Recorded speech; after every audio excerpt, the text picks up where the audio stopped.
Good afternoon, colleagues. Good afternoon. We will begin in 5 minutes, okay? In 5 minutes. Thank you.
Roberta.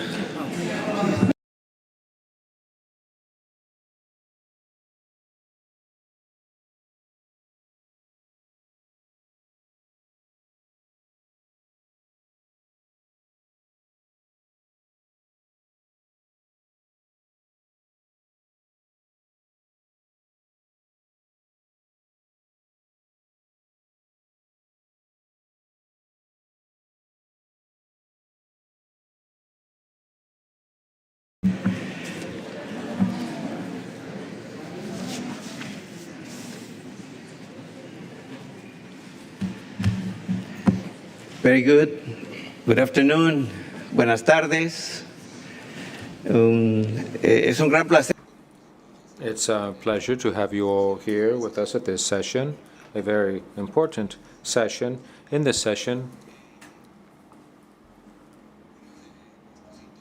we will be hearing from a number of presenters, but we wanted to start by welcoming the PAHO director, the vice chair of INEB to my left, the executive director of WHO, Mike Ryan, and the assistant director of WHO, Colleen McKee from the US, Dr. Alejandra Pizarro Albanez from Chile, Ms. Soy Can from Canada, and to my right, Dr. Roberta Draghetti, special guest of ours for this session, who also works with the Secretariat in support of the international health regulations and the pandemic accord.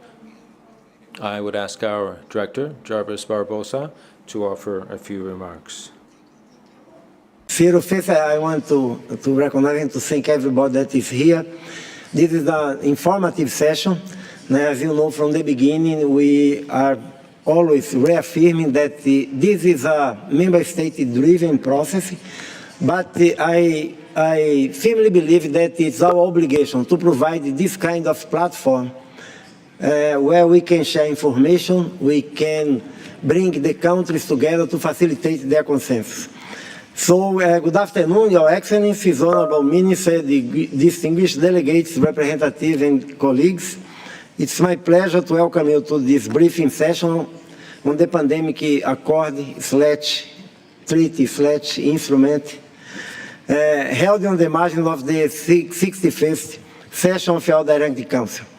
We expect that this session will serve as an opportunity to provide important updates on the pandemic accord negotiations. And we are very happy to have with us Ambassador Tovar, that is the representative of our region in the mechanism, in the body that is negotiating this accord. So it's very important because we will receive an update from the most important source that we have here in the region.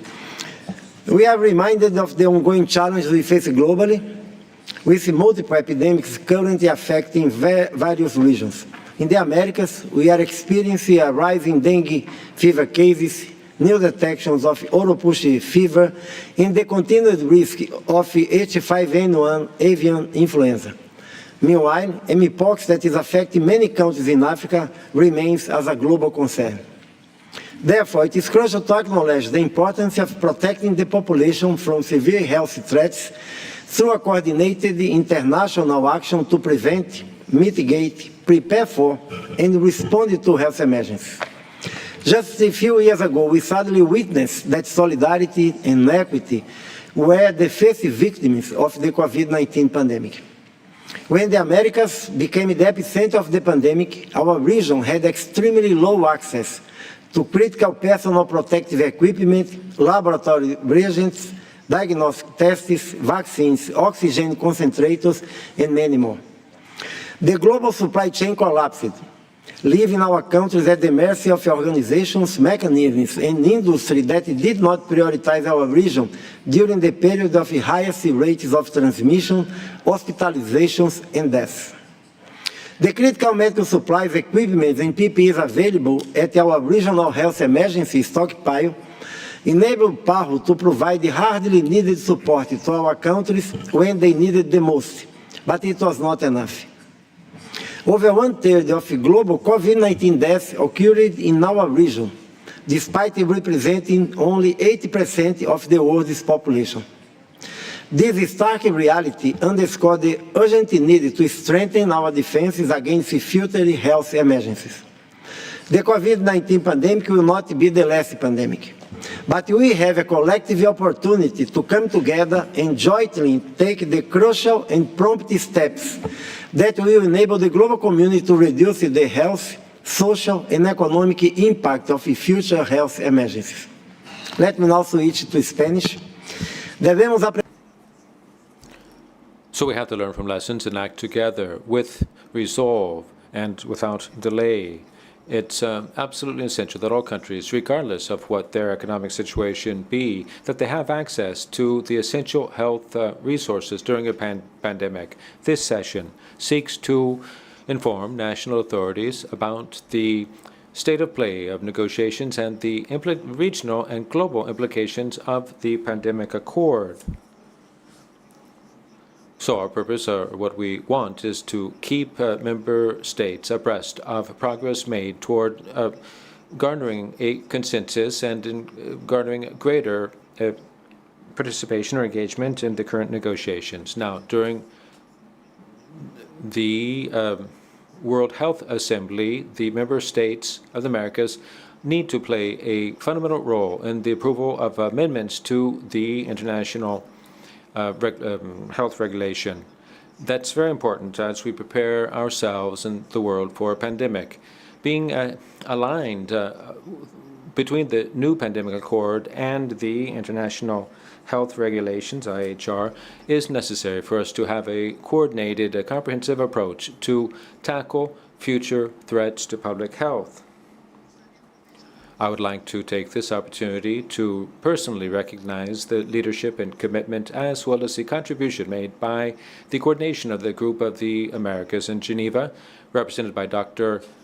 Honorable Chris, that is Minister of Jamaica, and the INB Vice Chair from Brazil. I would also like to recognize Mr. Colin McKeith of the U.S., Dr. Alejandra Pizarro from Chile, Mr. Ibanez, Dr. Khan from Canada, and also from WHO, Mr. Andrighetti and Cyril Garty, who have put this informative session together. It's an honor to have among us the Director of Emergencies of WHO and the Assistant Director General of the World Health Organization, Mike Ryan, Dr. Mike Ryan, who is with us here. It's a great honor to have you with us this afternoon. Our dialogue on on our priorities is important, and this is necessary for us to ensure a healthier environment for all. Thank you very much, and let's kick off our session. Cyril. Muchas gracias, Dr. Jarbas. Thank you, Dr. Jarbas Barbosa. This is indeed a very important session, and as our director just said,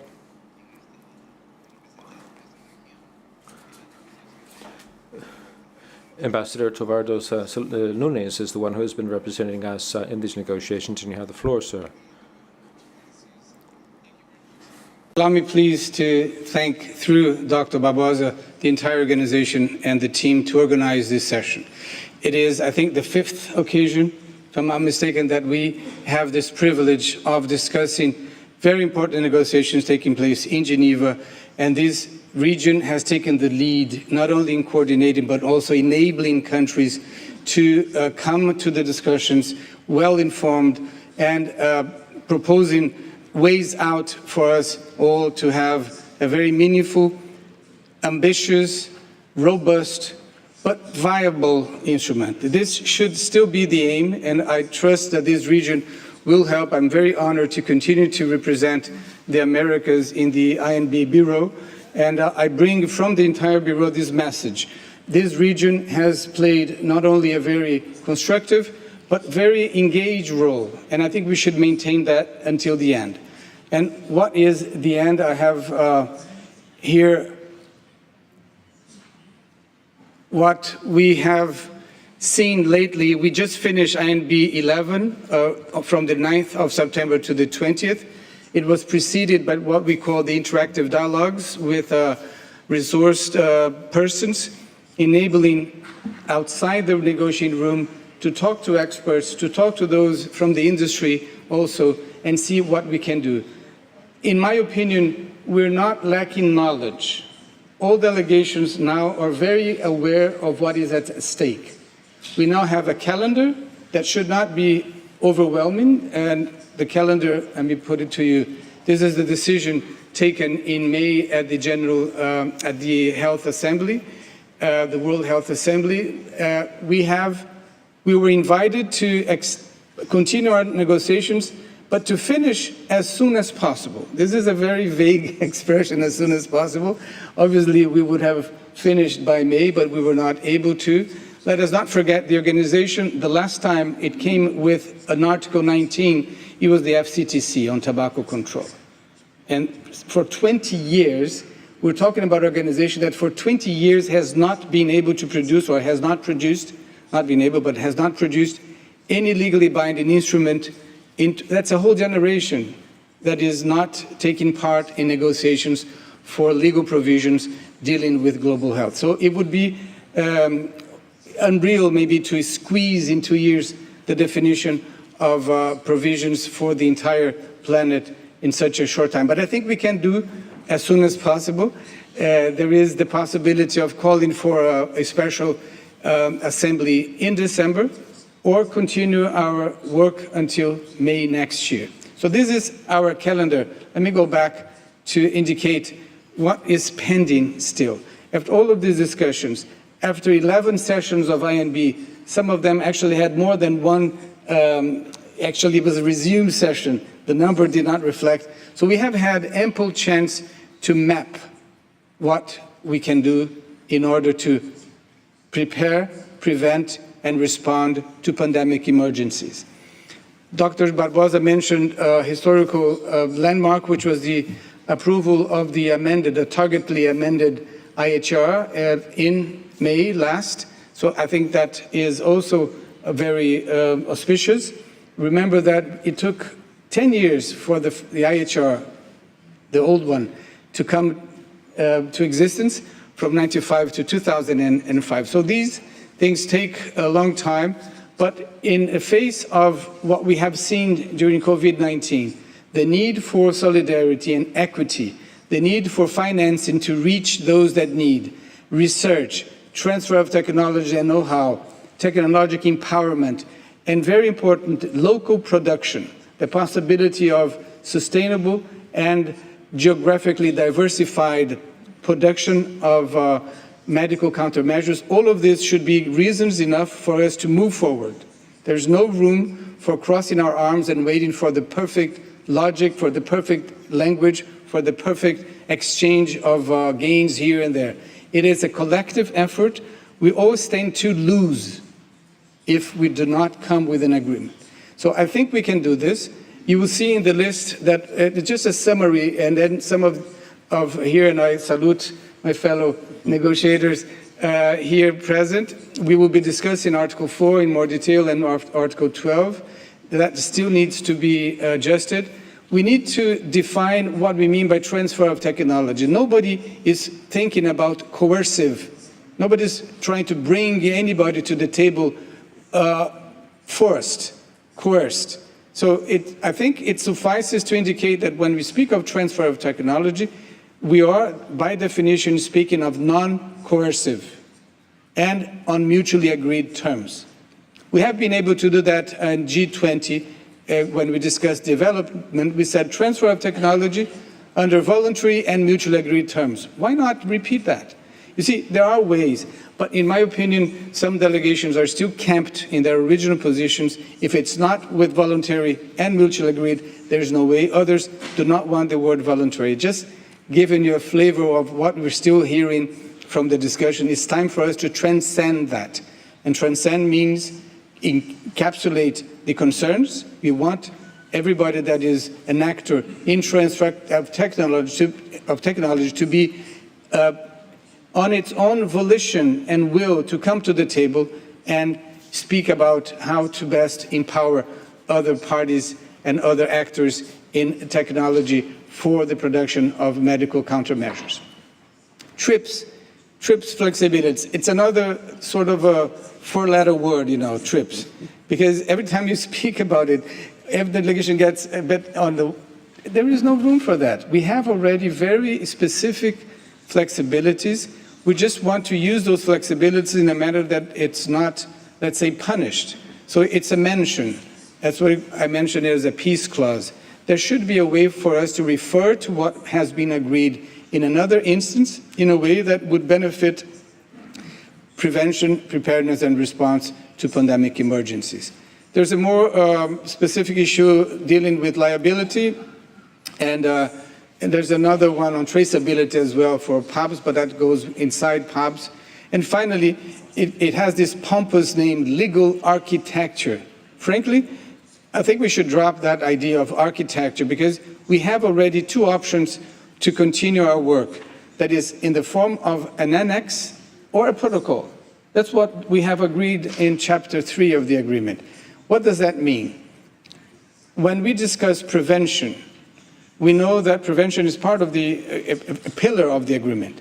It's the first P, prevention, preparedness, and response. So prevention should feature handsomely and very specific, but it tied with financing possibilities, with special conditions for all countries, but especially developing countries, because it's not easy to increase the level of prevention in addition to what you have already in the IHR if you do not have the means. So I think it's empty just to call for more prevention, more surveillance, in addition to what you have already. So there is a doses that has to be established and some guidelines are needed. So we will need further work on prevention. That's Article 4. The same goes for pathogen access and benefit sharing, PABs, that's Article 12. There's no room for us to discuss, for example, what are the terms of the agreement that those that share information will get as benefits. Those actors, we don't know who they are now. We need to create first the system and its pillars, and then we'll discuss how the modalities, the definition inside the system, all of this is already agreed, so there is no need for us to dwell on that. What I'm trying to say is, with that, I'm going to jump to the next steps. There is on the table, if you look at the draft as it stands now, and you look at what is called the green text, agreed language, there are elements that clearly are forming a historical breakthrough. For the first time, we're discussing in the preamble already traditional knowledge and indigenous populations. We are mentioning specific consideration for small island developing countries or parties. We are discussing in a very specific ways the needs for developing countries. We're also creating a coordinating financing mechanism which will mirror the one that we have in IHR and inform the whole financing of this agreement.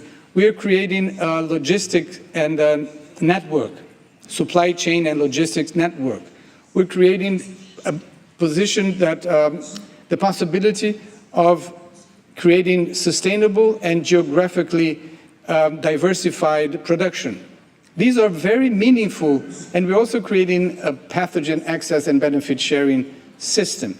All of these steps, if you agree on them, they are sufficient enough for us to avoid what I call the wrong narrative, which is we're creating a light agreement, we're creating a shell agreement, we're creating a framework agreement. This is simply not true.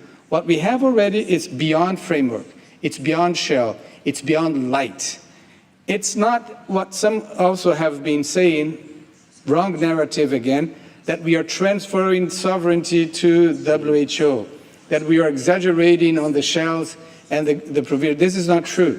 There is a lot of qualifications to make sure that we do not go beyond what our legislation domestically originally allows us for the benefit of PPR. Obviously, if we were just to maintain what we have, status quo, no thank you.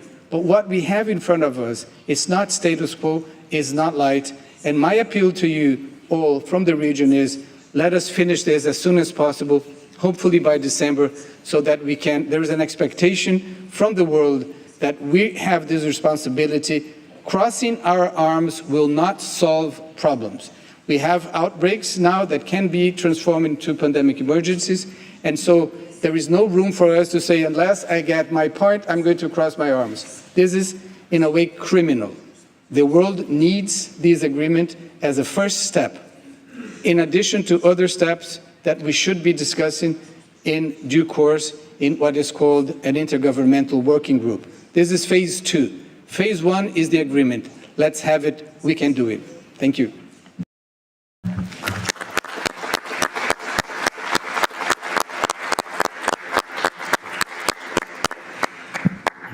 Muchas gracias, embajador. Thank you very much, Ambassador Tovar. It's always a pleasure to hear from you, but also with that level of detail and dealing with things that are crucial for this meeting. So in that connection, I would like for us to go ahead on our agenda, and there's something that we're going to be discussing, and that is the indication of selected articles. And one of the articles is Article 12. Article 12 of the Pathogen Access and Benefit Sharing System. Many of the member countries, many of our partners, feel that this is the very heart of the accord. Our director was talking about all of the limitations to access that we have, as well as the benefit sharing. But there are other key elements in this regard. So I would call on Colin McKiff to ask him to please introduce this topic, and then Ambassador Tovar will add to his comments. So please go ahead, please. Thank you so much, Ciro, for that. And let me begin by just adding my thanks and appreciation, as Ambassador Tovar did, to you, Dr. Barbosa, and to you, Ciro, and the whole PAHO team for making this happen. As Ambassador Tovar and others alluded, I had the opportunity to serve you all for 2 years in the WG-IHR, in the IHR amendment process as the regional vice chair there, and it was just that was a very great privilege, and it was made so much easier and more impactful by the great work of PAHO and the Secretariat to bring us as a region together. And so this is another great opportunity to help get this agreement across the finish line, and I can only also agree with what Ambassador Tovar has said, that this truly is a potentially historic opportunity for us, and as DG Tedros also often says, a generational opportunity to learn from the lessons of COVID-19, from the inequities that were there, from the things we got right and the things we got wrong, and build on those for a better system that will benefit all of us. So for this afternoon, I won't belabor those points, but for this afternoon, I've been asked to speak about Article 12 and the Pathogen Access and Benefit Sharing System. And I would just echo what Dr. Ciro has said. Many delegations and many external stakeholders and many of our constituents throughout these negotiations have come to view the PAB system, as it's been called, as a really essential element of this agreement, both from the perspective of operationalizing equity and coming out with a concrete system that will work, but also, I would say, from the perspective of frankly addressing all of the aspects of pandemic prevention, preparedness, and response. Coming up with a system that truly enables much more rapid and transparent and inclusive sample and data sharing, and then that gets translated over time into much more rapid access for medical countermeasures, whatever those might be, starting with diagnostics, but also moving into vaccines and therapeutics. This is a critical goal that we all share, and I do agree with Ciro in that regard. regard that this is essential. But I also want to agree with what Ambassador Tovar was getting at in his overview, that you should not look, and I would encourage ministers and colleagues, excellencies, to look at this not in isolation as you're reading your briefs and going through the updates from your teams on the negotiations, but recognize that the PAB system will be functional also because of some of these other elements, whether that's Article 13 on the supply chain network that Ambassador Tovar alluded to, or some of the work on research and development in Article 9, or the regulatory system strengthening in Article 14. All of these things are taken together are what's going to strengthen our collective preparedness and prevention capabilities. And so for PABs, we have within the health system and within WHO, within the WHO context, though it's true we have not had a legal instrument negotiation of this variety in some time, we do have some other examples to draw from. And I guess I would try to be a little bit provocative by linking what we're trying to do in PABs with what's already happening in WHO through the PIP, through the Pandemic Influenza Preparedness Framework. And while that's very different in many ways, and influenza is very different from the types of pathogens, especially from a from an industry case and from those kind of issues, there are many parallels as well. And I think when we look at the challenges to coming to consensus around PABs, I would just reflect at least something that I've seen as a negotiator over the last several years within the region, is that there seems to be a lot of collective commitment around looking at PABs in the same way from a big picture perspective that we look at the PIP framework, which is to say there are transactional aspects in there, including legal contracts for companies to access the system, those kind of aspects. But there's also a system approach that's taken, so that there's not, as in the case in the environment sector, necessarily one-to-one relationship where one country donates a sample and they're getting assistance back immediately. It's more of a systemic strengthening that's being looked at. And so in PABs, I think if we can look at it in that way, it's something that could help us, move toward agreement. I just want to take a few minutes to go over some of the major issues. Ambassador Tovar has alluded to some of them that we need to collectively come to agreement on as a part of this system. One is a % allocation during a pandemic emergency. There have been a lot of discussion on what the allocation we would be looking at would be, and there are different views on that within the region and between regions in particular. Another question, which I feel like there might be more agreement within the region on, is around inclusion of a FAIC. The latest Bureau text talks about inclusion of allocations for a FAIC, but doesn't set a hard and fast number like it does for a pandemic emergency. And given the diverse nature of FAICs, like we're already seeing, for example, in MPOX, that may make some sense, but that's something that member states need to collectively come together on and look at. Another big question in this is, as we look to build a system that is truly actionable and operational and sustainable over time, is how do we engage, what is the proper role for WHO, which of course that needs to be a very strong and central role for WHO in any kind of PAB system, but how do we engage other partners and other stakeholders in this system, and how do we bring them in, recognizing there are other partners, for example, in the case of vaccines, UNICEF very active in procurement, Gavi very active in vaccines. How do we make sure that these other partners have the roles to play as well? Another question is traceability and where how far we go with that, especially when we're talking about gene sequence data, and what is practical in a system where we're talking about so many sequences being shared on a daily and hourly basis. What is a practical system for traceability, and where are the diminishing returns there? Another element that we need to look at, and I think that there does seem to be positive movement on, is annual monetary contributions. So, similar from the PIP framework, there has been a proposal within the ultimate PAB system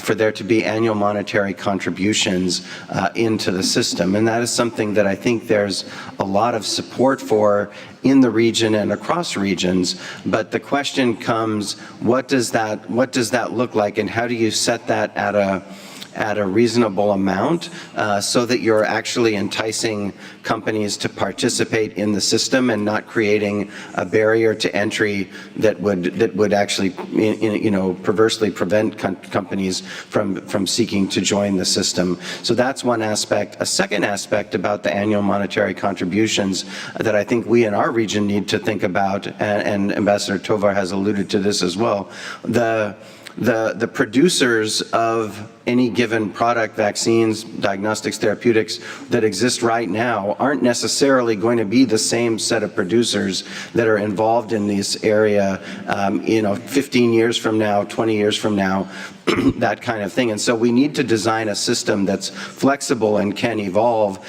We hope very much, and I can speak for my government as well in this case, that we want these local production efforts, the supply chain diversification efforts, to be successful. That actually not only is beneficial from an economic standpoint for our region, but from a public health standpoint, so that we don't face those same problems as we have in COVID with the supply chain breaking down, as Dr. Barbosa noted. So that's something that we have to think about. And then finally, again, just the legally binding nature of the system and what we do there. All of these things that I've gone through, they're being addressed in certain aspects in 12, but I think it's also important for delegations to keep in mind that as Ambassador Tovar noted, where the most delegations are, and I wouldn't say all, and so this is something that we have to discuss and I think come to agreement on together. Most delegations have come to the agreement that there will need to be an onward negotiation of some kind, an INGWIG, as was alluded to, potentially, to look at this work and potentially the work that we're going to talk about next when it comes to Article 4 on prevention and 5 on One Health. And so we also need to think about what is the right amount of detail for now for the agreement, so that we're all on the same page and we're moving in the same direction, and what of these details that I've just gone through can be left for that onward negotiation, so that we can give ourselves some space to have success with this historic round of negotiation and then move on into the next round of negotiation. So with that, Dr. Ciro, I think I'll stop for now, but thanks. Hopefully that was a helpful overview. Thank you so much, Connie. Ambassador, please. Ambassador. Once again, you see, we are going to resume negotiations formally on the 4th of November as INB 12. 4th of November, we have enough time from now until the 4th of November to hold 6 informals on various pending articles, including 12. 12 we're going to discuss on Monday afternoon, Monday the 24th of October. You're all invited to follow online. The idea of having some sessions in the afternoon, including 12, 13, and Chapter 1, is to allow countries that are not, some hours behind Geneva to follow, because this week, beginning on Wednesday at 9 o'clock, we start discussions on Chapter 3, on Thursday on Articles 9 and 11, and then Friday on Article 4. What I'm saying is we have, through these 6 sessions, enough time to informally try language. We're not able to negotiate because drafting is very serious. You can only do formally sitting as drafting group that is in November. But there's nothing that prevents us from, even from region common positions, to come and propose ways out of what it seems to be now deadlocks or difficult, or as is popular called, sticky points. But Colin, you mentioned so many issues that it seems that we have very little agreed on POPs. And I know this was not your intention because you were very thorough and complete in your assessment.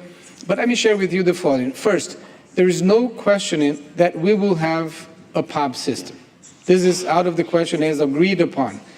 There is a minor difference of opinion whether we, in the agreement, hereby establish or agree to establish. Because some countries say, look, unless I see the details, I'm not very comfortable in hereby establishing.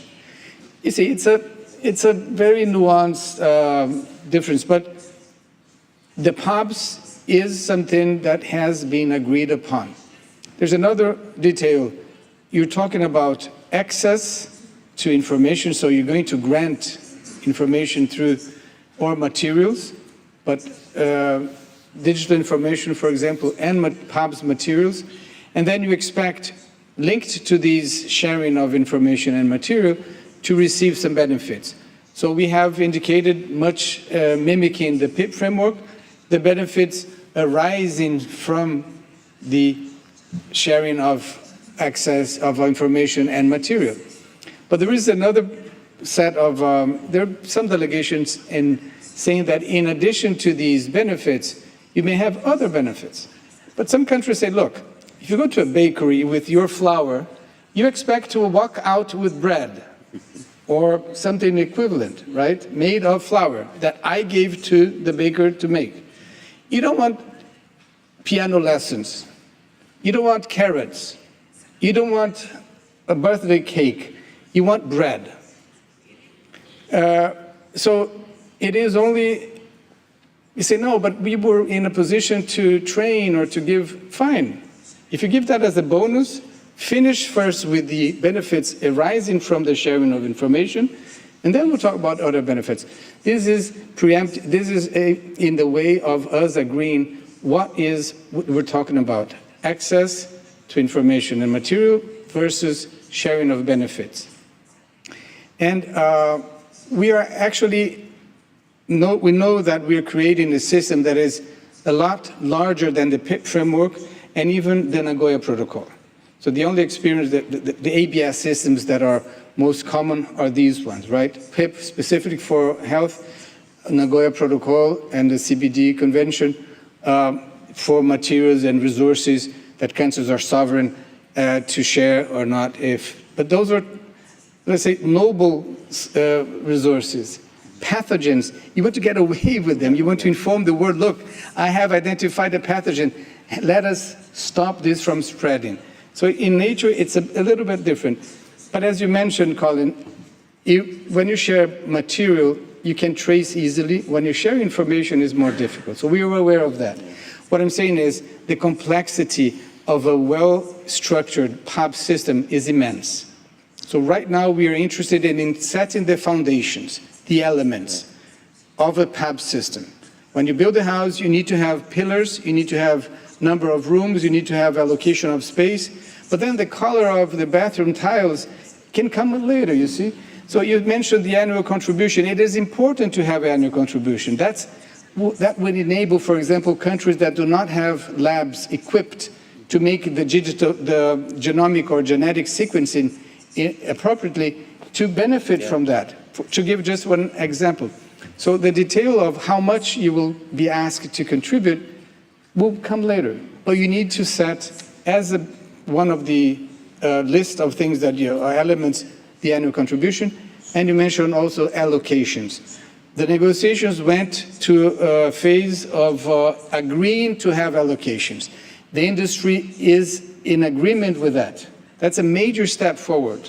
That was something that countries would not even allow discussing. Well, how much? I don't know. It's difficult. Even it may vary from pandemic emergency, but you need to have stock to respond. And rightly, the Bureau thinks that fake cannot be treated as pandemic emergency. Because in a way, we are now already benefiting from the IHR. There will be temporary recommendations from the DG. So we are going to use that for fake.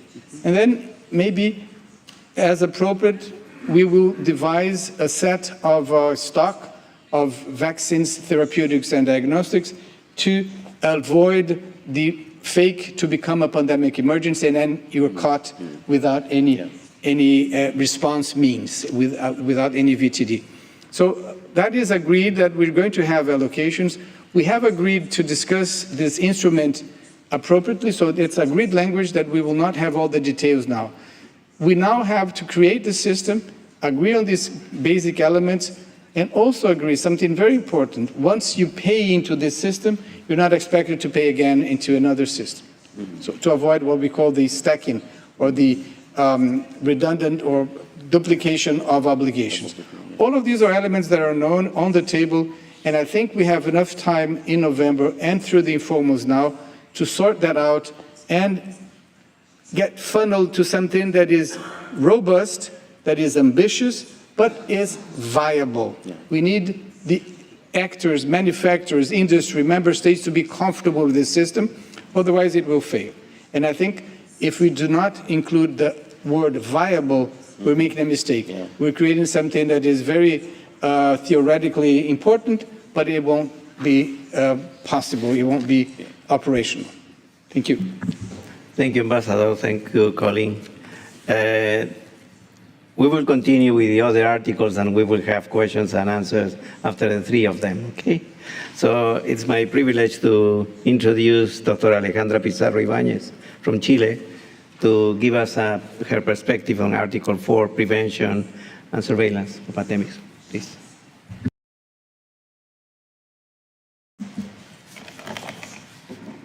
Gracias. Thank you, Cyril. Director Cyril. Authorities in attendance, good afternoon, everyone. I, too, would like to express thanks for this meeting, which, without a doubt, is going to help to bring the full region up to speed on the subject matter. Just as other colleagues who spoke before me, Chile also hopes that a pandemic accord can be achieved as soon as possible.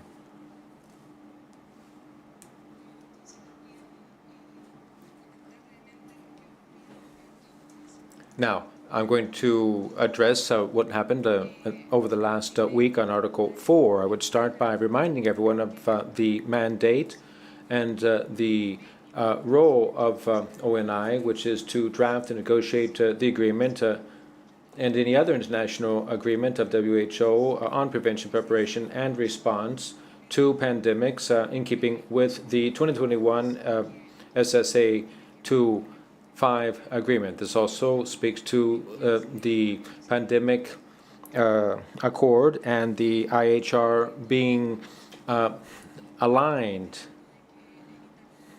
and to avoid any duplication with the IHR. I would also like to remind everyone of item 16 of the pandemic treaty, which has garnered a consensus across all parties, which points out that prevention, preparation, and response, as well as the sufficient recovery of healthcare systems in the aftermath of a pandemic, are all part of an ongoing process to combat health emergencies and to achieve greater equity in health through resolved action, through different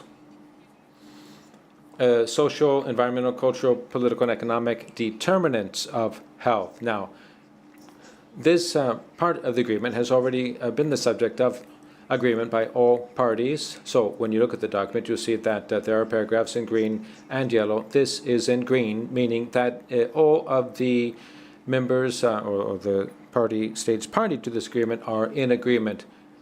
Regarding a general outlook, Article 4 of INB 11 from 9th to 20th of September, recently approved. The article was discussed in a first meeting on September 11th in a general way, and then on September 19th, member states made more specific remarks on the text, the wording. Some countries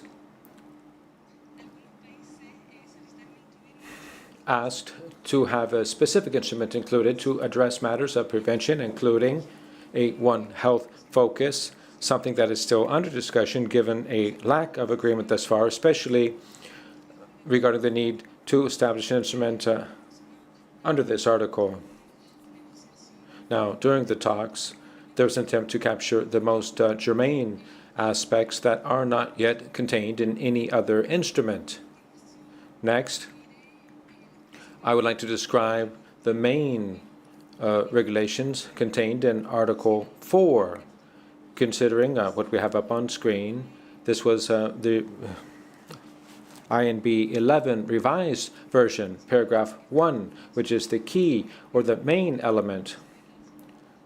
As Ambassador Tovar always says, it's as if this were a menu containing Article 4. So 1 speaks of the obligation to adopt individual measures via collaboration to strengthen capacities on prevention and surveillance. It's pointed out as an obligation, as compulsory, but that it is going to be progressively implemented. Now, in subsequent paragraphs, paragraph 2, elaborate or to draft, strengthen, and apply plans for the purpose of prevention and surveillance of pandemics, that they be in line with the IHR, and that they include, among other things, the prevention of the appearance and reappearance of infectious diseases. This is a multi-sectoral coordinated surveillance that entails assessing risk, water and sanitation, hygiene, and the antimicrobial resistance, as well as immunization programs. There are two, that is 2 bis, has to do,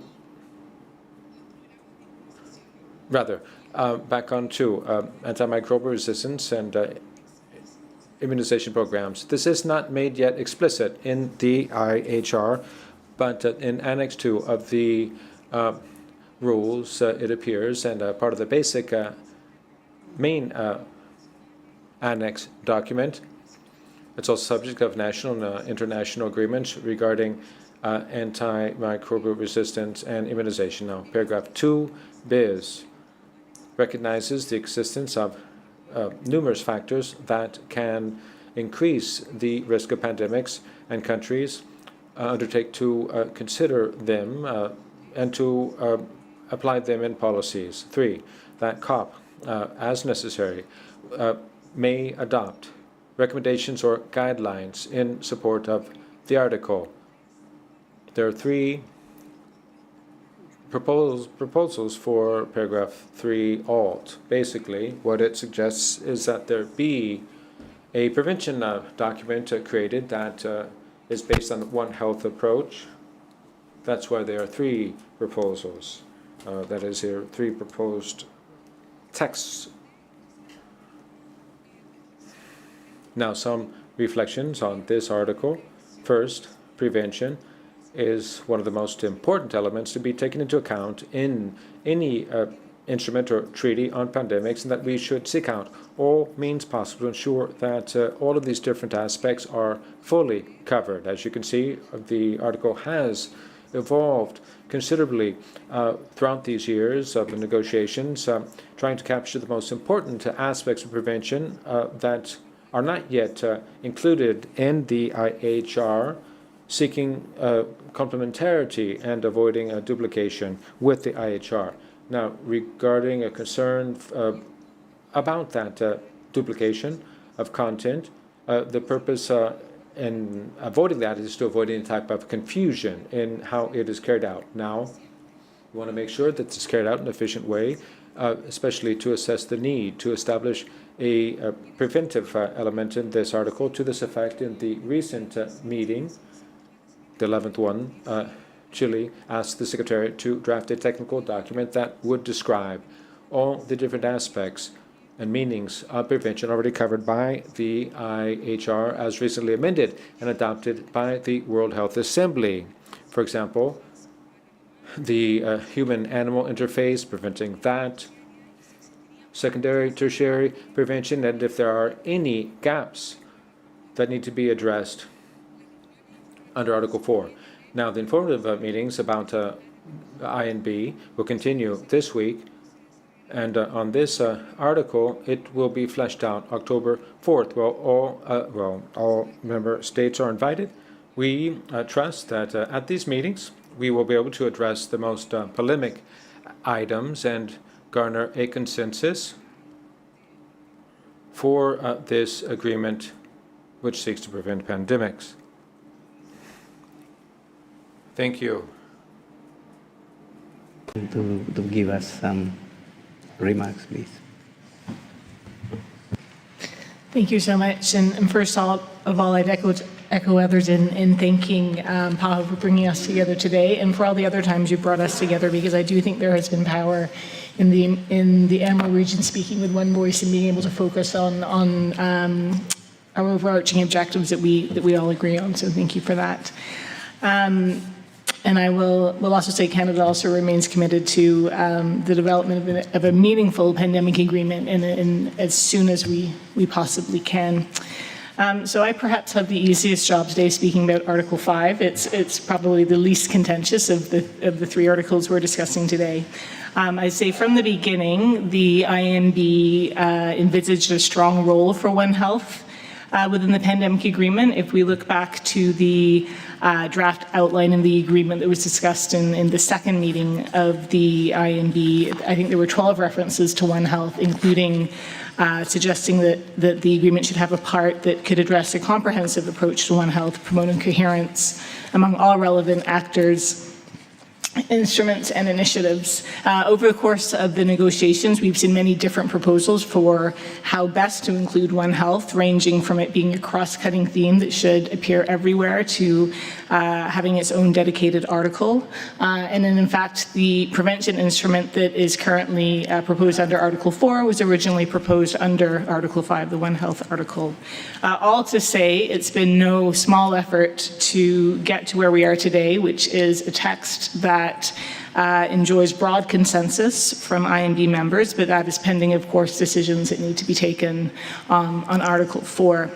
So the current Article 5 text acknowledges the interconnectedness of human, animal, and environmental health and emphasizes the need for coordinated action. So to be clear, the article is not aimed at implementing One Health as a broad concept, but rather on applying a One Health approach to PPPR. And the scope of the article is targeted while providing parties with the flexibility that they need to adapt their measures according to their national and subnational contexts, realizing that these all differ. The article promotes collaboration among various sectors, which we know is crucial both for addressing complex health challenges and for addressing the root causes of outbreaks and pandemics. And finally, it prioritizes proactive preventative measures over reactive ones, so including by highlighting the importance of equipping health professionals with across the sectors with the skills and knowledge they need to make evidence-based decisions regarding outbreaks. So going through more specifically, the article has three key measures. In 5.1, it asks parties to commit to promoting a One Health approach that is coherent, integrated, coordinated, and collaborative among all relevant organizations, sectors, and actors. With respect to what relevant organizations are, this is continues to be a subject of some debate, whether it's the quadripartite or beyond that. But the intention right now is to confirm who these are in the resolution that would accompany the draft text when it goes to the World Health Assembly. In 5.2, it asks parties to commit to take measures aimed at identifying and addressing the drivers of pandemics and the emergence and re-emergence of infectious disease at the human-animal environmental interface through the introduction and integration of interventions into relevant PPPR plans. And then the final measure, 5.3, asks parties to commit to take measures aimed at promoting health, animal, and environmental health with support as necessary and upon request from WHO and other relevant intergovernmental organizations. In 5.3, it goes on to give two examples of what it wants to see included here. The first is a commitment to develop, implement, and review national policies and strategies that reflect a One Health approach as it relates to PPPR, including promoting the engagement of communities. So the engagement of communities and what that looks like has also been the subject of much discussion within negotiations. And so the current text includes a reference to Article 17 of the Pandemic Agreement, which focuses on the whole of government and whole of society approach. So effectively 17.3a, and I haven't been using this, but I can move to. This is 17.3a, where it commits parties to promote and facilitate the meaningful engagement of Indigenous peoples, communities, including local communities, and relevant stakeholders at all stages of the PPR cycle. So that reference is included in Article 5. The final element that it wants to see is it wants parties to commit to promoting or establishing joint training and continuing education of the workforce at the human, animal, and environment interface with a view to building relevant and complementary skills, capacities, and capabilities in accordance with the One Health approach. So overall, the elements outlined in Article 5 highlight the importance of One Health in addressing public health. And by promoting a One Health approach, it looks to enhance collaboration, tackle root causes, and build capacity, ensuring we are better prepared to respond to health challenges. So I would say one of the overarching objectives of the IND is to develop a pandemic agreement that has measures that are practical, feasible, and implementable. And with this in mind, I guess the questions I would have to you on Article 5 is, to what extent do these measures provide sufficient guidance on how best to operationalize One Health in pandemic prevention, preparedness, and response? And then what role could PAHO play in supporting member states in meeting the obligations that are set out in Article 5? Thank you. Perfect. Thank you so much. It was a very good introduction to those key articles. So now we open the floor to comments, questions on the three previous presentations. Please feel free to provide also comments from your perspectives in each of your member states. We will discuss later with all the coherence and complementarity with the IHR, with the amended IHR, but also we will discuss on how we would move forward on the meaningful participation of member states in the actual negotiations. But at this point, I would like to open the floor.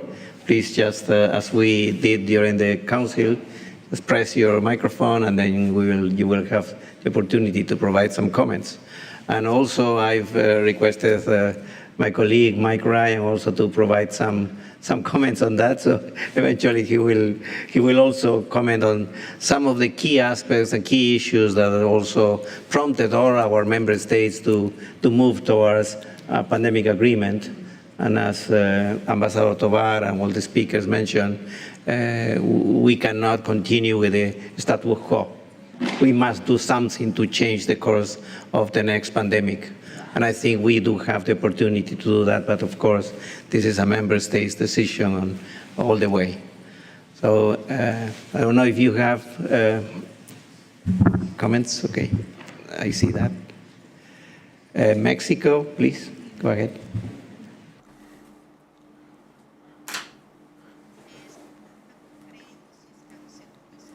We believe and we trust that a global response is essential. And to this effect, we agree fully with this vision that only through this collaboration and an agreement such as this can we achieve that vision. And that's why we uphold the need for us to move on to the next step. But on that, we do have some questions and that are of concern to us. So we'd like to call your attention to. Now, the World Trade Organization, to what degree is it that is any treaty that is not in alignment with this, and to have this brought up at that level, and that could in such a way that ultimately could lead to some risk.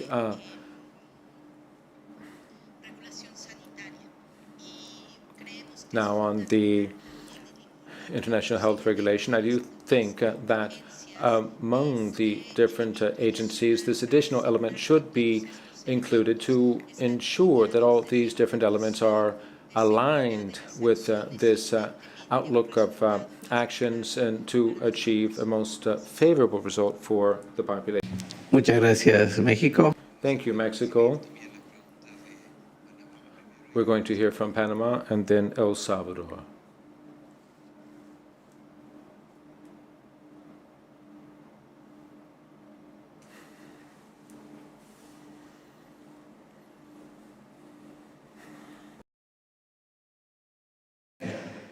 Hola, okay. Good afternoon. We would like to start by expressing thanks for this informative session, as well as the presence of Ambassador Tovar, who has played a key role throughout this negotiation process for this epidemic accord. We, and speaking on my own behalf, I have been taking part in the last couple of these meetings, and our experience thus far in the hammering out the framework agreement and the protocol for the elimination of illicit trade in tobacco products. Now, in negotiating those two treaties, it was very important for us to devise a framework instrument whose specific details would be threshed out progressively in keeping with the definition made by the COP on these instruments, and that it would be that very mechanism that would be used, or we would approach this pandemic accord in the same way. Now, regarding the pandemic agreement and treaty, I do agree with what the head table has said, especially in the words of Ambassador Tovar and the U.S. representative. During the 10th and 11th iteration, it was clear that the states were very much interested in negotiating topics which are actually operational and that would be defined at a later date. That makes me think that there might be a need for within this instrument for there to be greater clarity about what the role of the WHO Secretariat's role would be, that would also be the Secretariat for this agreement, and what would be the functions of the roles of the Conference of Parties to these treaties. And looking at the actual articles of these instruments, it seems to me that is not yet sufficiently clear, and that there are some elements that could be fleshed out such that there would be greater likelihood of our achieving a consensus. Now, the pandemic accord seems to us substantive for national and international health, and we do tie it to what we just approved at the UN on the antimicrobial resistance. That cannot be the two topics can't be decoupled, and so we do have to keep working on this until we reach an agreement. Furthermore, I would like to know if Ambassador Tovar envisions there being a coalescence of the substantive topics. I do think that we should reflect on that, because in my experience, before negotiations, the region of the Americas played a very important role in bringing the diverse positions closer together, that especially across regions, especially Africa and Europe and their stances, which are quite separate from one another. And so I would like to know what everyone at the head table thinks about that, and what we can do, or if we can do the same here to push this process along to achieve effective results within the called for prescribed time frame. Thank you, Salvador.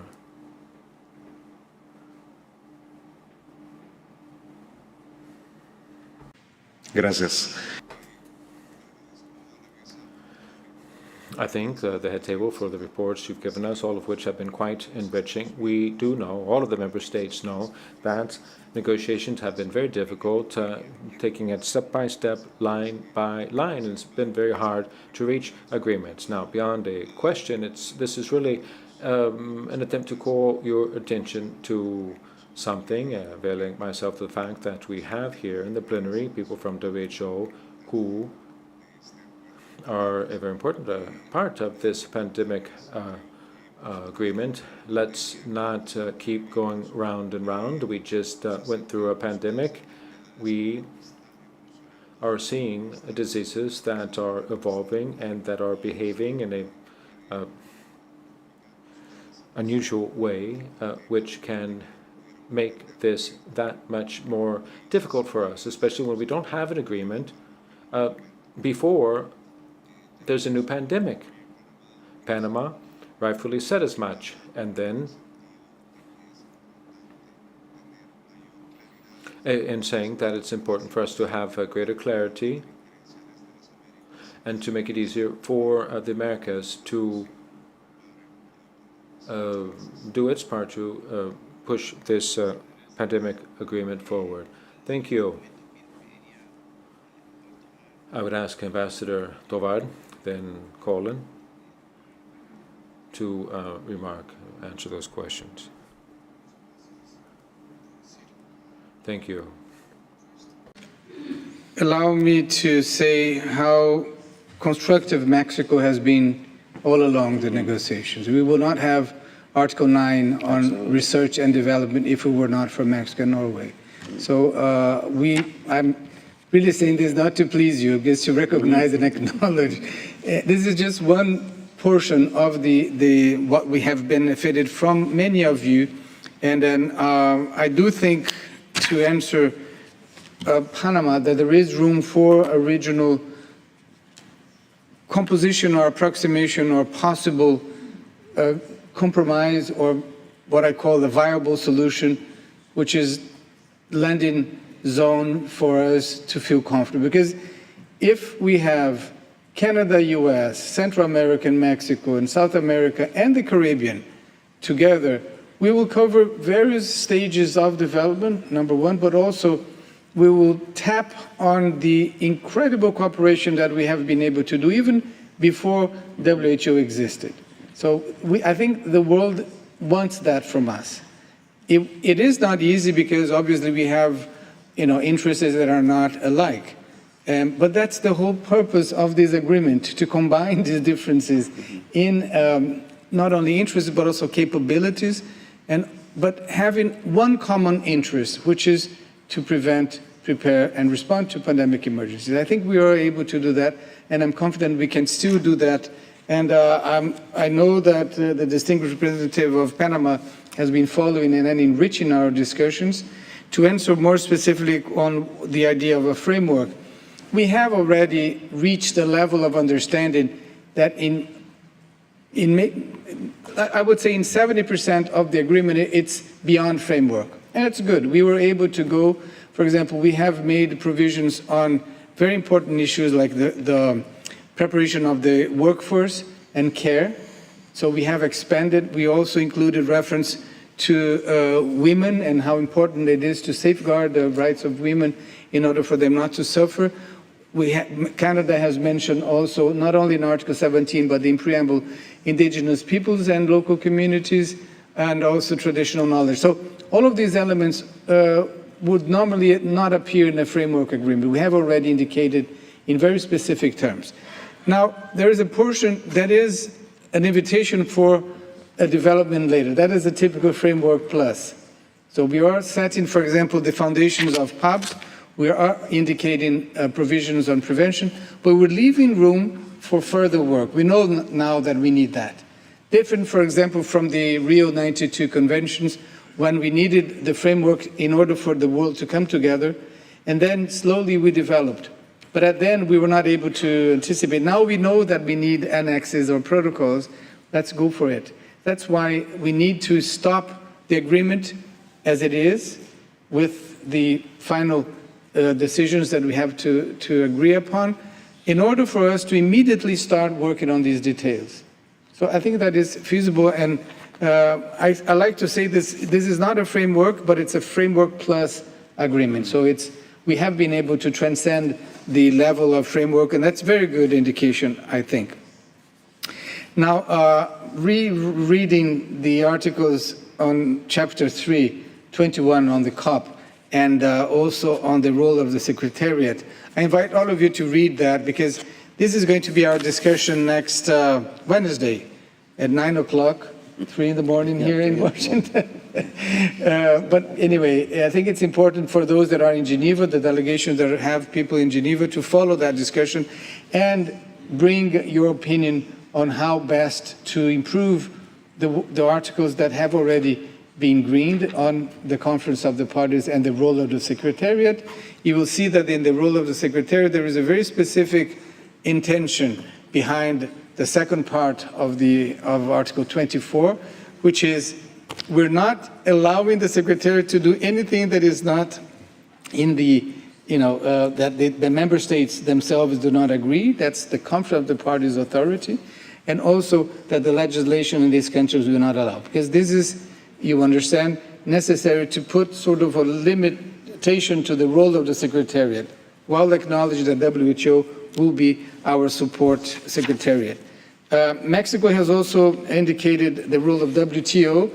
This is something that is still not agreed upon, but we need to make sure, for example, for PUBs, if you agree on the allocation of VTDs, of vaccines and therapeutics, what if a country impose either an export restriction or even an import restriction so that you cannot get the input? This is serious. We still need to, we have language that indicates that we expect in the appropriate instance, that is WTO, not to interfere with the free flow of medical countermeasures, VTDs specifically, in order for us not to create a situation that you have what it takes to save lives, but there is a restriction that does not allow you. This is a whole, it goes also together with the removal of barriers to the free flow when you discuss on global supply chain. And finally, thank you, El Salvador, for this call. We completely agreed, and I speak for myself, but I want to hear from my colleagues here in the dais. This is the call we need. We need for the entire region and the entire membership to listen to your very wise words. We cannot and we will not surrender to just indifference or inaction, inertia. This is, as I said, even criminal. This is not going to happen. But on a more positive note, we can do this, and this region has what it takes to show the way. Thank you. Thank you, Ambassador Colin. Please, I know that you have to leave at 5:30 sharp, so please go ahead. Thank you, Cyril. Thanks for the opportunity to respond. And Ambassador Tovar has really covered everything. But I want to thank colleagues for the reactions, and again the opportunity just to speak with you and be with you this afternoon. Just a couple of quick reflections. Along the same lines. One, I completely agree with my dear colleague from Panama that the Americas can and should and in fact must lead the way in terms of the solutions here. And the AMR One Health issue is a perfect example of that, where us coming together can be that bridge between those extreme views that are coming from Europe and from Africa. And we can, and because of our shared experience and our diverse experience, in fact, and diverse views, if we can come up with a solution, I think it really does stand a good chance to become the solution for the world. So I think that we should absolutely pursue that together as we can. I also want to appreciate your engagement and your experience from FCTC. As Ambassador Tovar said, we actually, we need to learn from those who are actually living the details of a health-related COP and negotiating protocols like on illicit trade. And so would be very happy. I was going to urge the same thing in terms of looking at the Chapter 3 language to make sure that it actually meets the needs of what we're putting together in the rest of the text, in the substantive elements. I think there's a lot of good stuff in there for sure, and of course it's green, but as Ambassador Tovar said, can we improve it? Can we, as we're finalizing the package, so that we're on the right path? And then I just also want to thank the colleague from Mexico for the links about alignment with IHR and the legal alignment that we should have, I would say, with WTO. I know that's going to be a discussion, so we won't get into that, but I think it for our collective benefit and the strength of this instrument, the more we can be aligned and oriented correctly legally with these other relevant instruments, including outside of health, I think that will be to our benefit. Thanks. Thank you so much. No sé si Alejandra, Zoe quisiera. Alejandra, I don't know if you have some comments to add. Yes, thank you, Ciro. The truth is, I think that everything has been covered by the previous speakers, but I would like to add that in truth, the region, most countries do agree that the pandemic instrument should contain a menu with the main elements so that later on the details of each of those items can be worked out. That would be a partial answer to what Mexico said about whether or not this is related with the World Trade Organization. One thing that was pointed out is that this has to be aligned with all the instruments, international instruments, treaties that already exist, so that there will be nothing that would be at cross purposes. The whole idea is that this be shared, like in this briefing, because in that way we can complement what has been achieved before, and hopefully this will allow us to work to an agreement more quickly. I can add much to what's already been said, other than to emphasize, I do think there is a role for the Americas. We have such diversity in our region that if we are able to come up with something, and I think that we have good relationships between and among our countries, that there's a real opportunity there for us to lead the way, and that, a willingness to do that too. Thank you so much, Zoe. We began some minutes later, but we will continue. I promise that you will still be able to go to the reception. And I will ask my colleague, Roberta Andraghetti, to provide her comments on the complementarity and coherence with the IHR amendments and the pandemic accord. Please, Roberta.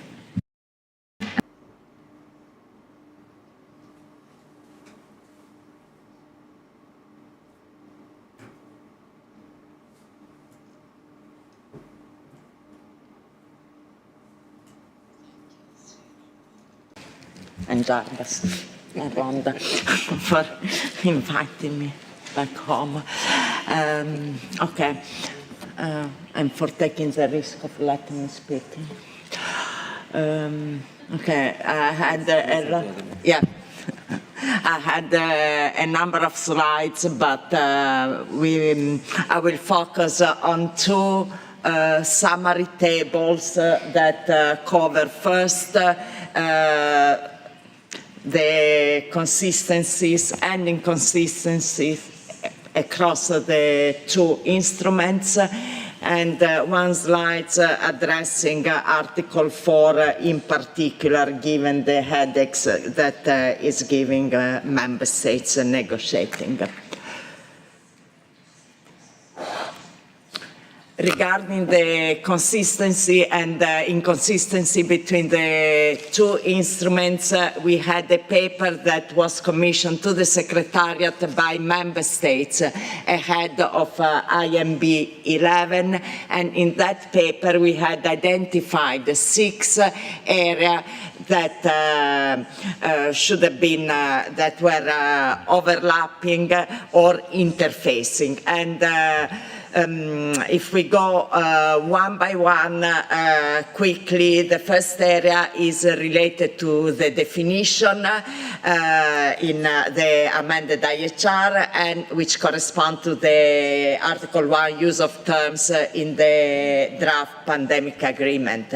And there are 4 definitions that requires and member state recognize requiring very careful considerations to make sure that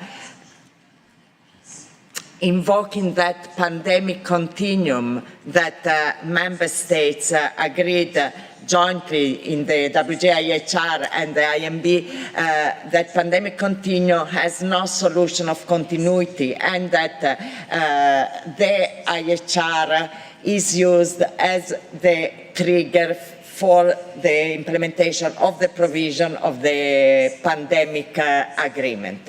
And those terms are specifically pandemic emergency, public health emergency of international concern, public health risk, and relevant health products. Then just an invitation, even for our sake as Secretariat, even if we don't have a role in the pandemic agreement, but please consider carefully how to use those terms consistently in the 2 instruments. Then the second point that, as Ambassador Tovar mentioned, that is still sort of not fully aligned between the 2 instruments is the point related to the use of the expression work to remove barriers that was adopted in Article 13 of the IHR when referring to equitable access to health products, and which is still discussed in the context of the IMB in relation to supply chain and logistics, procurement and distribution, and the work to remove barriers to equitable access is being discussed in the context of the IMB, because the use of other terms is being put on the table for negotiation, and specifically these terms are unhindered access, unimpeded access, and this is just a matter of negotiation skills to be at work here. Then the 4th area is not controversial, is that there is consistency related across the 2 instruments in relation to the provision related to financing. At least there is full coherence and consistency across certain paragraphs of the provisions concerned, but on the other hand, point 5, we have now an IHR, the amended IHR, that through the introduction of a new article, Article 44 bis, establishes a coordinating financing mechanism, which is not a fund, is a coordinating body that has been established, will be established when the amended IHR will be kicking in. And that new Article 54 bis of the IHR establishing the coordinating financial mechanism is the result of an heritage, because during the negotiations, you member states, you have important adopted provisions for the draft pandemic agreement, and you crystallized them in the IHR. So now we are in the situation of adjusting Article 20 in the pandemic agreement, from which the IHR provisions were extracted, and now the challenge is whether or not, basically, are we going to duplicate this financial mechanism, or are in the pandemic agreement, is there going to be a reference to the IHR as you have flagged in the resolution WHA 7717 adopting the amendments? Then this again a call for careful consideration. And the last item that we flagged in terms of in that paper in terms of interfaces between the amended IHR and the pandemic agreement is related to the establishment of the State Party Committee for the implementation of the international health regulations through new Article 54 bis. And now in Article 21 of the pandemic agreement regarding the conference of the parties, the COP, there is a reference to a committee, to a technical committee. Then again, while you continue addressing, probably reviewing Article 21 in the pandemic agreement, is important to give consideration to how to articulate whether or not, and if yes, how to articulate this State Party Implementation Committee for the IHR and subcommittees that are established in that Article 44 bis and the subcommittee in Article 21 of the agreement. Then, as Alejandra and Zoe mentioned, there is one major area where that deserves major consideration to ensure the alignment, the consistency between the two instruments. And this area is related to prevention, surveillance, and core capacities. When we prepared, the Secretariat prepared the paper ahead of IMB 11, we haven't flagged this area explicitly in that paper. But Chile, during the last IMB meeting, made the specific request of addressing to the Secretariat to address clearly technical overlaps and gaps in relation to prevention, surveillance across the two instruments. And we have done that exercise and analyze. You will have the slides in case you need more. Okay. And when we did the exercise of comparing the technical areas addressed in paragraph 2 of Article 4 of the draft pandemic agreement and the amended IHR of the 10 technical areas that are currently enumerated in paragraph 2 of Article 4 of the draft pandemic agreement vis-à-vis the IHR, the situation is the following.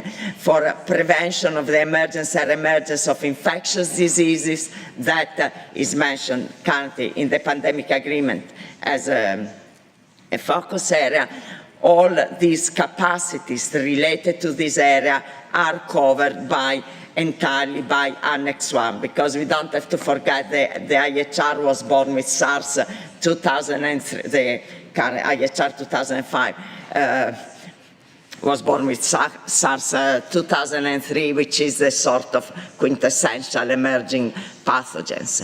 Then with respect to coordinated multisectoral surveillance and risk assessment, basically the entire Article 1 applies, and with specific sub-paragraphs at the different administrative level related to this capacity. Then we have the third point, technical area currently addressed in paragraph 2 of Article 4 is the early detection and control measures, and the entire Article 1 is about early detection, surveillance, and implementation of control measures. In addition, also Article 4 and Article 6 of the IHR. Then when in the pandemic agreement, we have WASH, and in that respect, we Annex 1, even if WASH, water, sanitation, and hygiene, is not explicitly mentioned in the IHR, in Annex 1, there are a number of provisions covering capacities related to the technical area, and in addition, there are a number of provisions related to water and sanitation, related to points of entry and international travel. As Alejandra mentioned, routine immunization is not addressed in the IHR as such. When it comes to the remaining area, infection prevention and control, again, covered both directly and indirectly by Annex 1, Annex 1A and Annex 1B. And, and regarding the prevention of infectious diseases at the animal-human interface, virtually, again, the entire Annex 1 apply because it's coming from SARS 2003, and animals are mentioned and referred to in the definitions, and in several definitions under Article 1 and in other articles.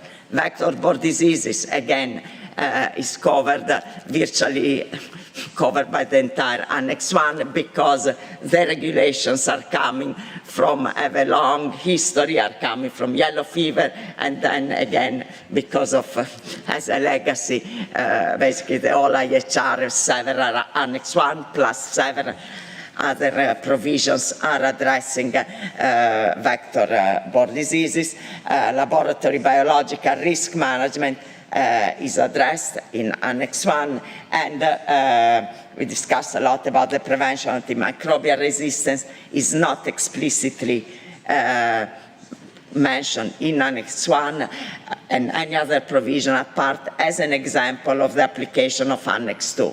Hence, it means that if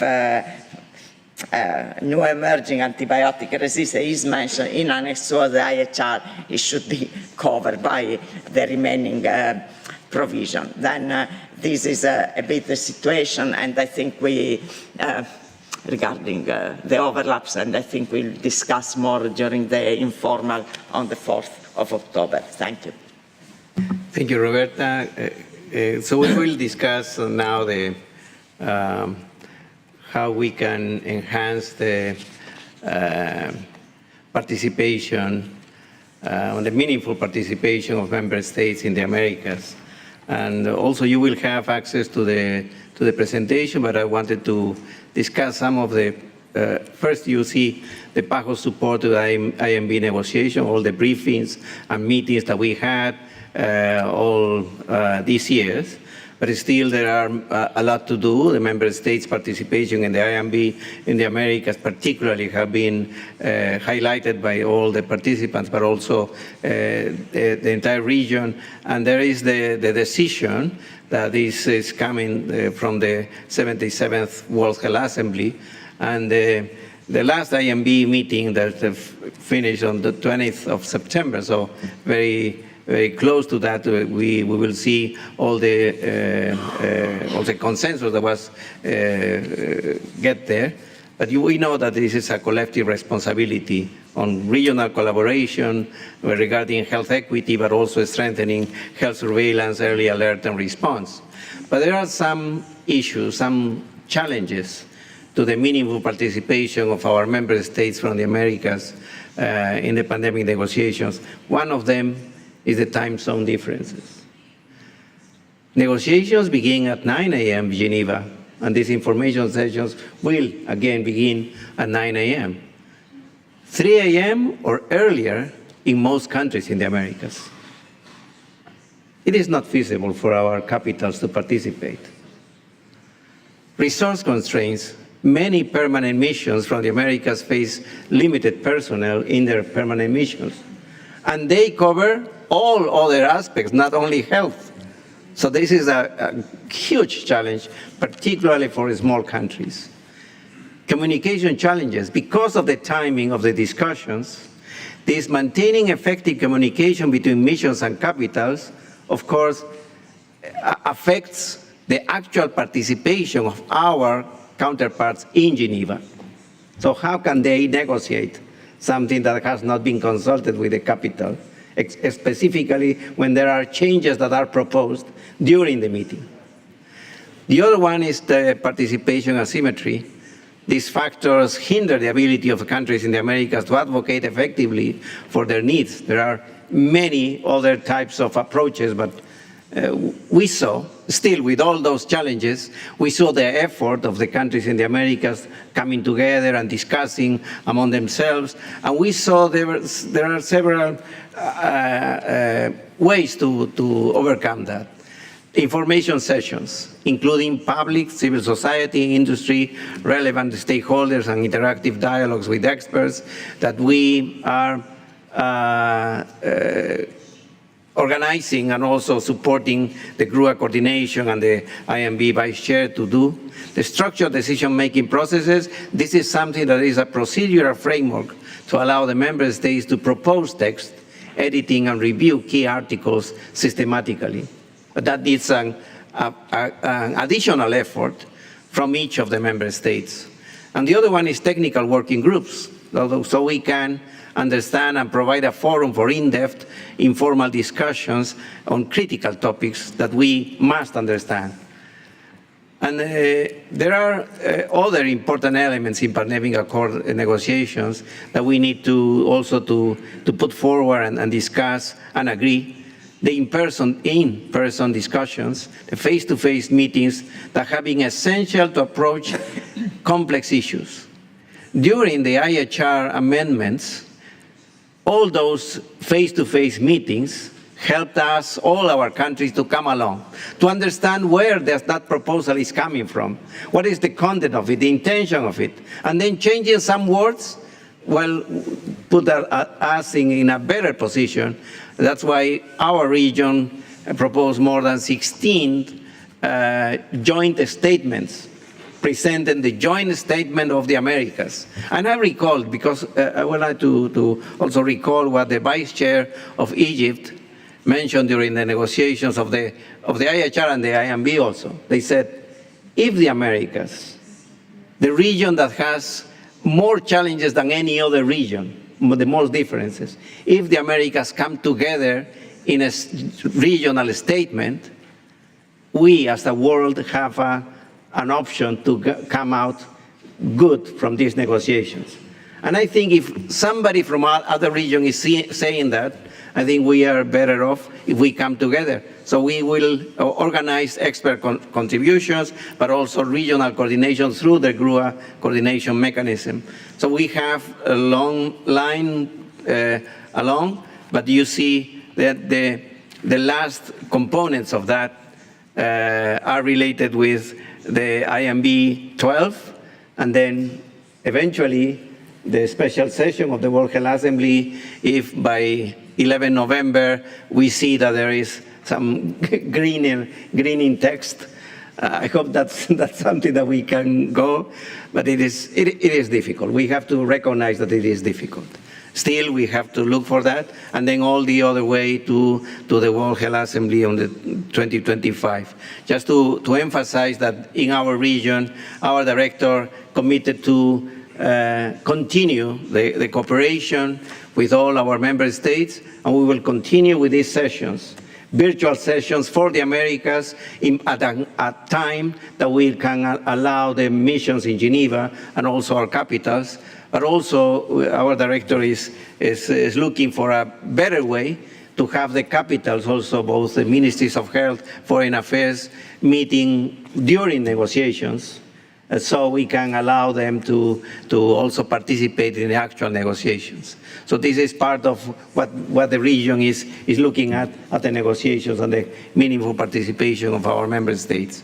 So with that, I would like to ask Mike to provide some comments on your view, please, on this session, and then our assistant director to give her closing remarks. Great. Thanks, Ciro. Gracias, obrigado, and your hard act to follow. I was going to use, as I'm sitting beside a proud Peruvian, I use a quote from a wonderful Peruvian novelist, Marcio Vargas Llosa. I need two quotes because I think they're relevant to this situation. One of his quotes says, "Wisdom comes to us when it can no longer do us any good." and let's not the wisdom come to us too late. The second thing Mario said was politics is the art of the possible, not the art of the ideal. And I think, Tovar, you reflected on that.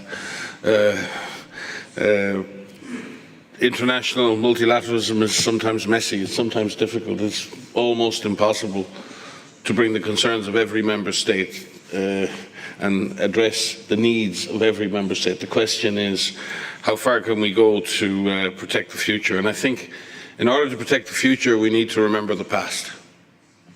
It's not so long ago since we would have all been sitting here in masks, and none of us would have been sitting quite so close together. And we would have been seeing the images of people fighting over oxygen canisters. We would have seen our health workers wearing plastic bags for PPE. We would have seen mass graves in the Americas, a sight that hasn't been seen for generations.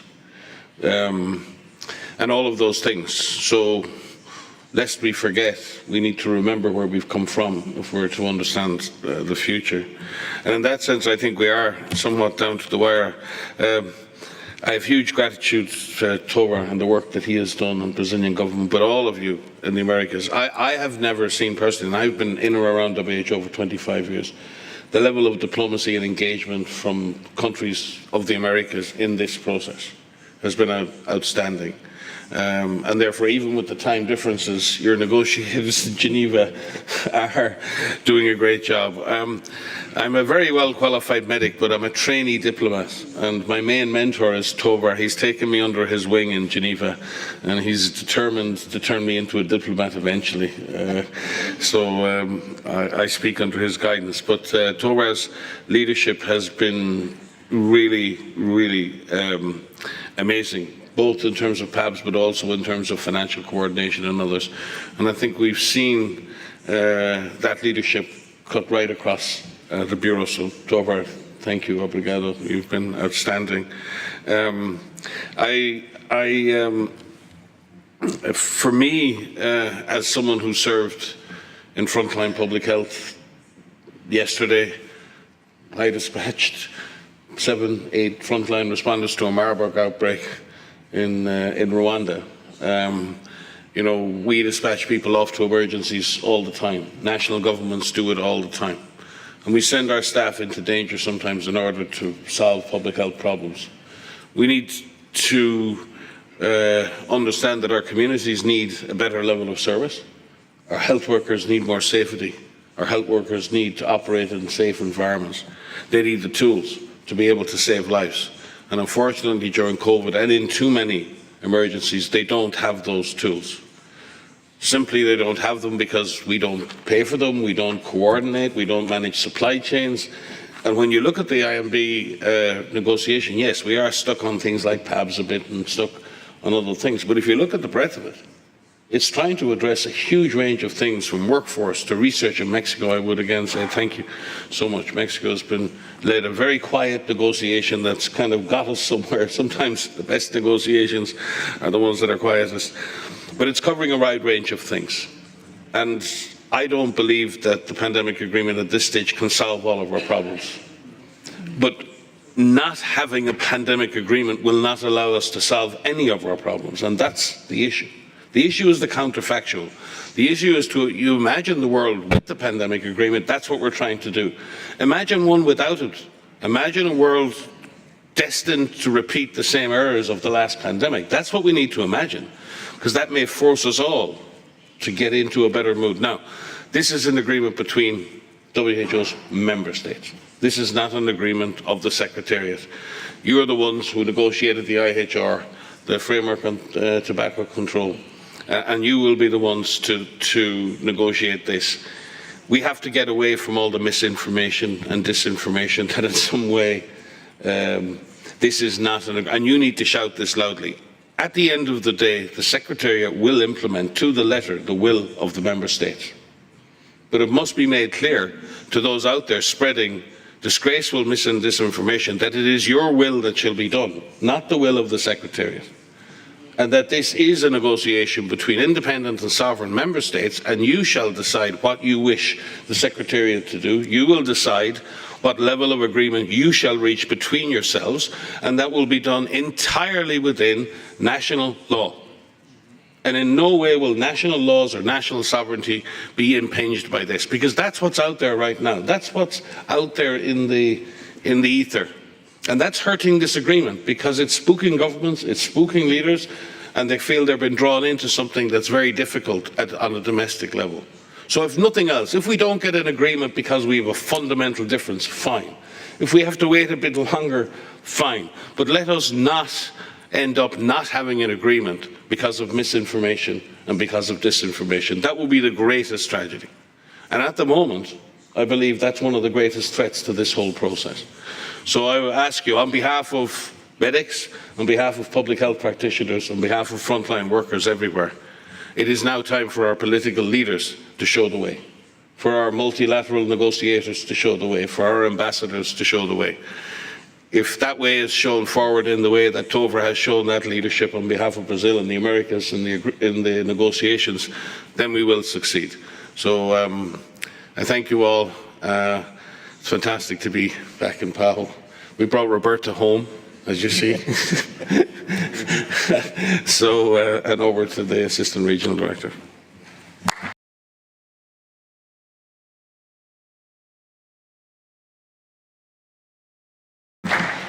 Thank you, Mike, and thank you to all our distinguished panelists for giving us an update on where we are with the Pandemic Accord, particularly Articles 12, 4, and 5. I believe you would have heard from Dr. Barbosa in his opening remarks, his hope for the accord, and I want to reiterate the challenges that Ciro would have mentioned, and I want to urge you to overcome those challenges, and particularly what Mike just mentioned, the misinformation. I think somebody mentioned that we can do it. We have a history in our region of cooperation and coming together, and I think the representative in Egypt has said that the world is looking at us, they're looking at us to move forward and get consensus on this accord. As member states driven, as would have been reiterated by the panel, but the Pan American Health Organization, the Secretariat, we are willing to continue to work with member states as we move forward. And I urge you, despite the challenges that Cyril would have mentioned in terms of the time zones, the fact that we have reduced personnel in some of our missions, that we continue to fight the way forward in making sure that we have a voice and that we come to agreement for this pandemic accord. In closing, I want to thank Panama, Mexico, and El Salvador for their comments and bringing to the floor some of the issues that they did raise. So thanks once again to the panel, thanks to the member states, those of you who participated in this very informative session, and I realize that I'm the only thing between you and a very nice reception hosted by the director. So thank you, and good night.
Le soutien technique de l'OPS-OMS auprès du ministère de la Santé publique et de la Population a permis de réaliser près de 20 000 consultations et de fournir plus de 3 tonnes de médicaments et d'équipements médicaux pour la prise en charge des personnes déplacées internes.